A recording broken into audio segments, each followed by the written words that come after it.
So, welcome to another edition of the Ncbi podcast. I'm June Dinsley, Head of Communications with Ncbi. And as part of this series of podcasts, today I have the joy of introducing Holly Tuke, who is based in England and is currently an assistive technology advisor with the York St John's University.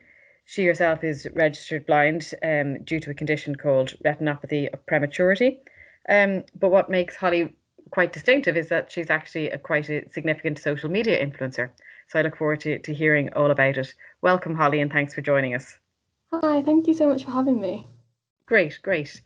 I suppose just to kick off the background there, if you wouldn't mind telling our listeners, I suppose how you came to be involved in the whole world of social media and being described as a social media influencer. Yeah, so in 2015, I was in my first year of university, and that was the time when I really started to learn to love my vision impairment.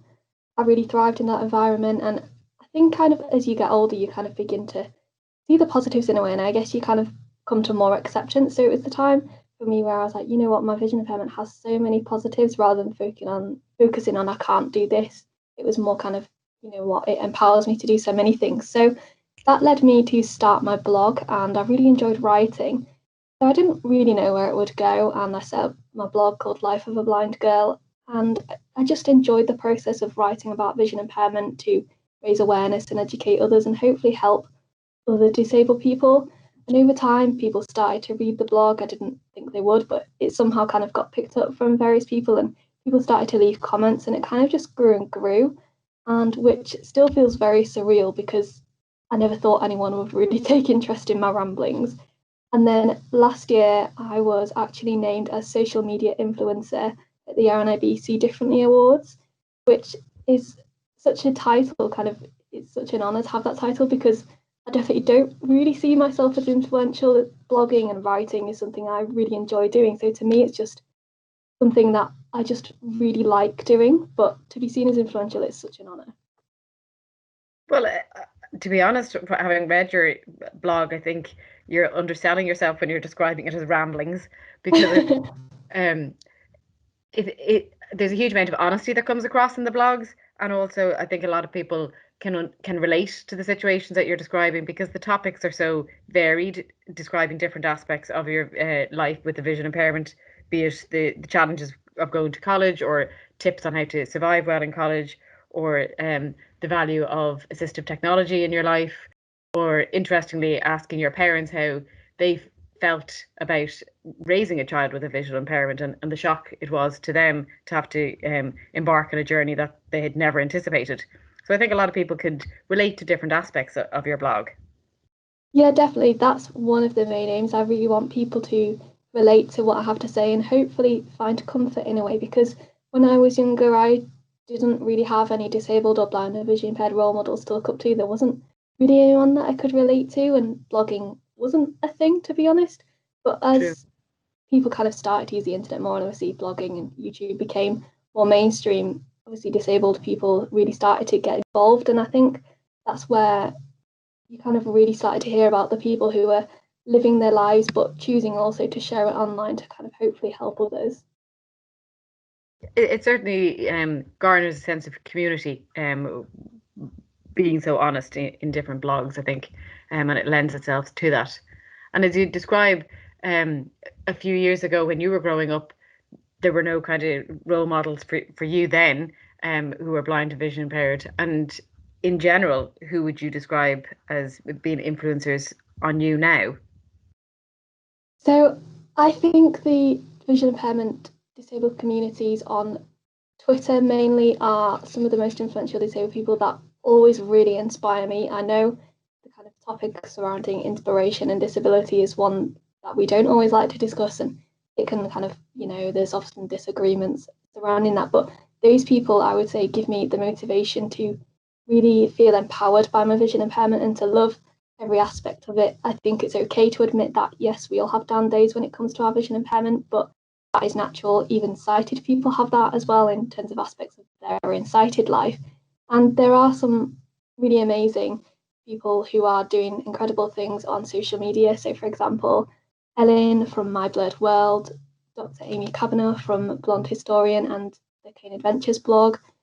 And there's just so many amazing people, Emily Davison, who are doing some great things, but also those people are kind of showing what it's like to live in a world where you can't see. And as well, I'm influenced by quite a few singers. Unfortunately, I think there aren't many disabled pop stars or people who are in the mainstream media. Obviously, there's more actors and things, but I think we definitely need those kind of singers and people to really be harnessed within the mainstream media. But it would be nice to kind of be influenced by those people. And for me, music has also had a massive impact on my vision impairment. I always say it's kind of been the soundtrack of the journey of my vision impairment. Influenced quite back. Well. Interesting, and you make a very valid point about people in the music industry. Many of them, I suppose, the whole issue of disability is not raised as publicly in the music world as it should be. Yeah, definitely. I remember a few years ago, Lady Gaga said she had a chronic illness, and obviously the reaction from the disabled community was so mixed because people were like, this is kind of raising the bar in terms of disability, and it's showing that it is in the mainstream media and we do exist, and we should be talked about. Very much so, very much so. And I suppose in terms of the pressures of being in the world of social media, the internet, as you know, has given us such positivity and the ability to connect with people, but there's obviously downsides to the internet too. And I suppose from your experience, is there any particular platform, be it Twitter or Instagram or Facebook or whatever, that you feel your type of blog and experiences and lend itself more to and have a more positive experience with? Yeah, definitely. For me, that one is Twitter. So that's really also where I use and really use it to share positive stories and also to be influenced by the stories. So I try to fill my feed with positive things. I try to fill it with the people that empower me and the people who I look up to. But also just to kind of really focus on who I'm following and what I fill my feed with, because often it can be influenced by people sharing these viral videos, or sharing the latest TV shows, or just kind of sharing their opinions, especially with the way things are now. But is that the content you want to see? So I think it's really important to think about what content you want on your social media and you want to have on your feeds. But for me, I think Twitter is the most positive one out of those. And I'm delighted to hear that, because other people would have a different experience and feel that Twitter can be a platform that can lend itself to more trolling and like that. So um, I'm delighted to hear that your experience has been positive on Twitter, and long may that last. Thank you. Yeah, I definitely think obviously there often can be some negative experience, and it's okay to admit that. We all kind of maybe have those people who say something a bit more negative to us, but I think often we can kind of hopefully look beyond that. But for me, I would say Twitter is that platform that's been really great, and that's where I found a lot of the community. Excellent, excellent. And I suppose your Life of a Blind Girl blog is posted regularly on Twitter and on all the other platforms. So any of the listeners to this podcast can access them through those platforms. Isn't that correct? Yeah, that's right. So I try to use all of the platforms, Facebook, Twitter, and Instagram. I know Facebook and Instagram are often used kind of more for visual content, but I do try to use them to the best of my ability and make my content on there as accessible as possible. So, for example, on Instagram, I'll always capitalize the first letter of each word in the hashtag, and I'll also add image descriptions as well to benefit blind and vision impaired followers just like me. And interestingly, how accessible do you find the different social media platforms? Yeah, it's a really interesting one and something that I think is improving over time. So Instagram didn't really used to be that accessible. There was a time where it didn't have any option to add image descriptions or alt text to photos, so we were kind of relying on people's captions, and the same for Facebook as well. And it is improving, but I do think there is a long way to go. So, for example, Facebook stories and Instagram stories, where people kind of upload little clips of their day and just little highlights, they aren't accessible, and I do feel like a lot more could be done in terms of that. Although they are improving, I still think there is a way to go. Fair point. And in terms of Twitter, do you feel that that's quite an accessible platform? Yeah, I think the only problem with Twitter is the image description feature. So Facebook and Instagram have artificial intelligence where if someone doesn't add an image description, screen readers will give a generated kind of automatic description of what it is the picture's showing. Often they can be really vague, they aren't always correct, but it's something. Whereas on Twitter, if a person doesn't write a description themselves, screen readers will just say image. So obviously we're kind of missing out on that content. So do you Yeah. think in terms of that there is some improvement to be made there? Interesting. And I suppose it is not only is there an education piece there to the social media platforms and companies to make their sites as accessible as possible, but also for the users to remember the importance of alt text on images to ensure that people who are using screen readers get access to that piece of content as well. Yeah, definitely. I always think just because we can't see it, it doesn't mean to say we don't want to access it. And it's really important to include everyone in your content because you never know who might want to see it and who might want to kind of interact with it. Correct, correct.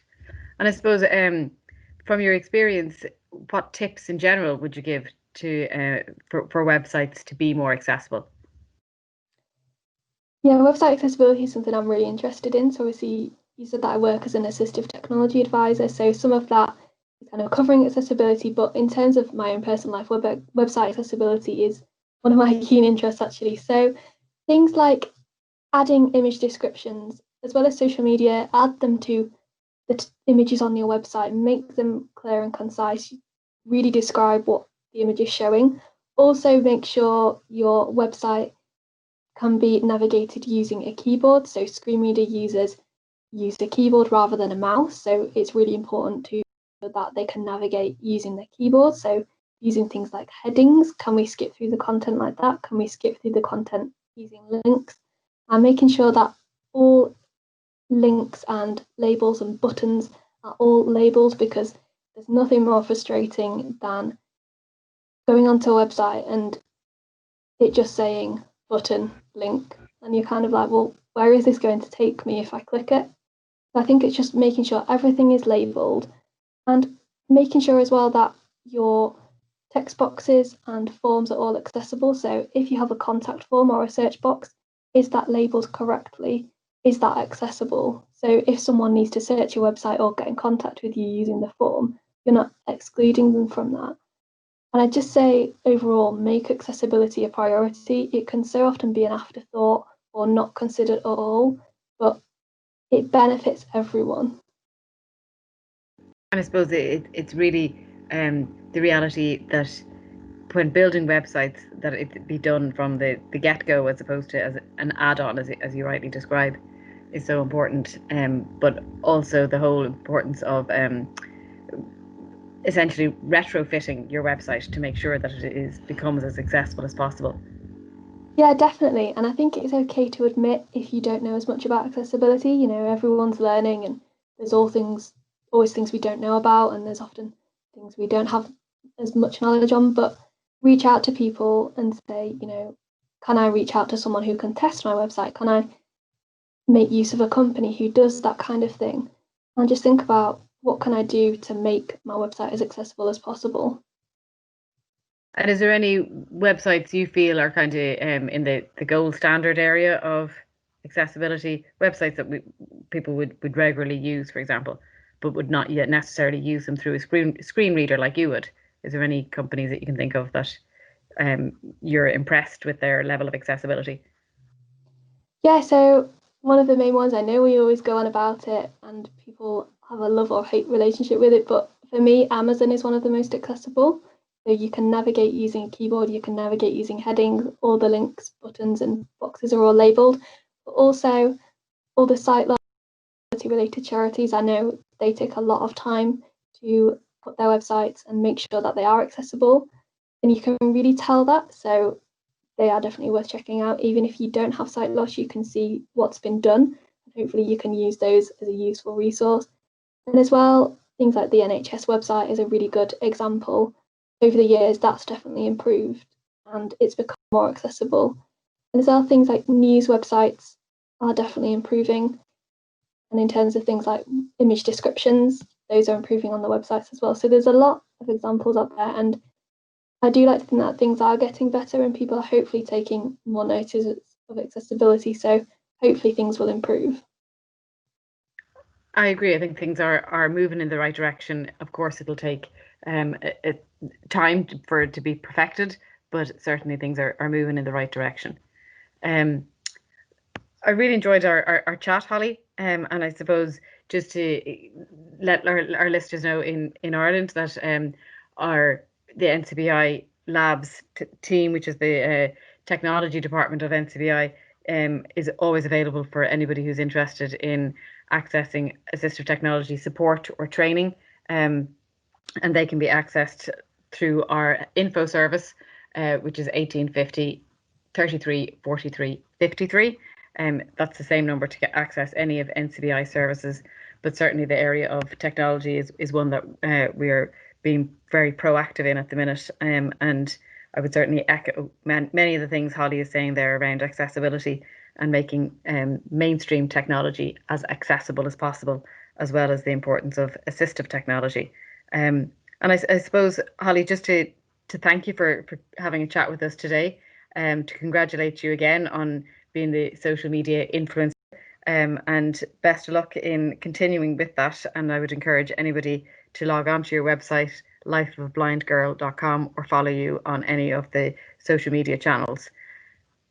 Oh, thank you so much. That means a lot. Thank you so much for having me. It's been a pleasure to chat.